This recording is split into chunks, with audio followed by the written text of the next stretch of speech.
I wasn't born in this country. I didn't grow up in any one particular religion. I have a mixed race background, and I'm gay. Every day was a test, and there were 1,000 ways to fail. 1,000 ways to betray yourself, to not live up to someone else's standard of what was acceptable, of what was normal. And when you failed the test, which was guaranteed, there was a price to pay. Emotional, psychological, physical. And like many of you, I paid that price. More than once, in a variety of ways. Like many of you here tonight, I grew up in what I would call survival mode. When you're in survival mode, your focus is on getting through the day in one piece. And when you're in that mode at 5, at 10, at 15, there isn't a lot of space for words like community, for words like us and we. There's only space for I and me. In fact, words like us and we not only sounded foreign to me at 5 and 10 and 15, they sounded like a lie. Because if us and we really existed, if there was really someone out there watching and listening and caring, then I would have been rescued by now. That feeling of being singular and different and alone carried over into my 20s and into my 30s. When I was 33, I started working on a TV show that was successful not only here in the States but also abroad, which meant over the next 4 years I was traveling to Asia, to the Middle East, to Europe, and everywhere in between. And in that time, I gave thousands of interviews.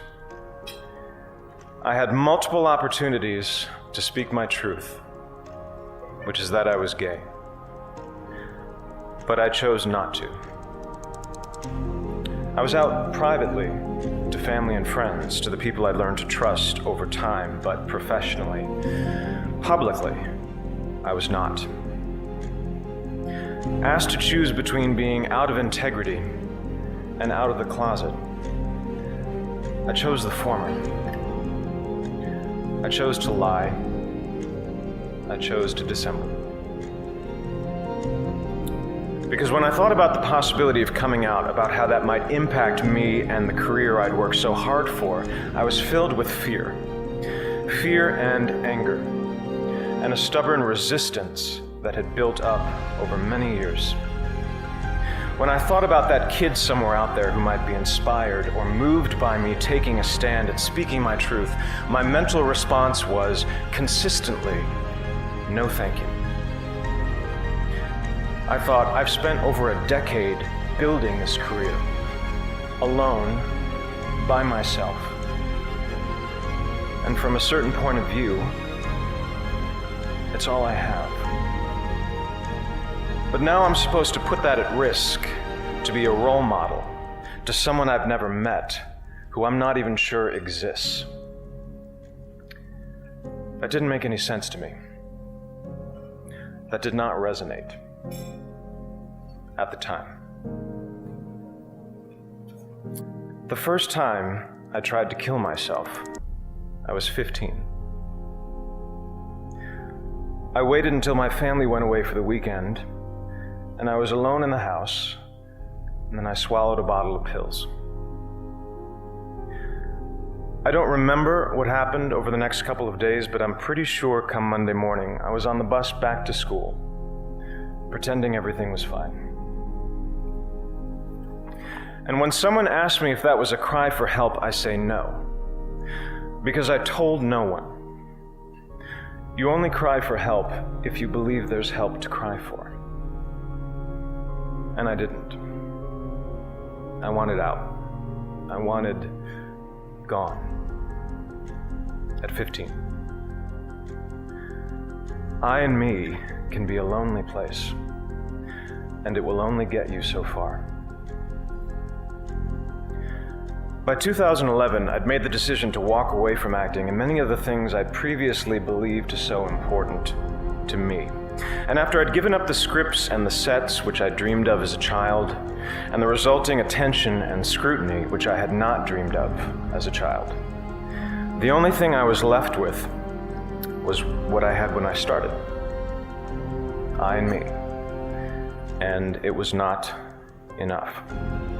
Several weeks ago, when I was drafting my letter to the St. Petersburg International Film Festival, declining their invitation to attend, a small, nagging voice in my head insisted that no one would notice.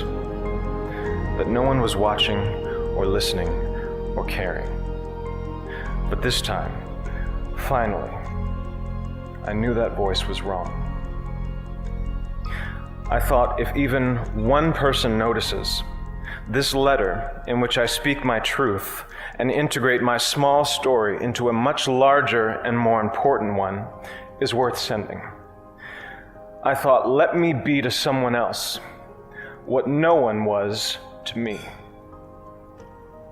Let me send a message to that kid, maybe in America, maybe someplace far overseas, maybe somewhere deep inside, a kid who's being targeted at home or at school or in the streets, that someone is watching and listening and caring. That there is an us, that there is a we, and that kid or teenager or adult is loved. And they are not alone.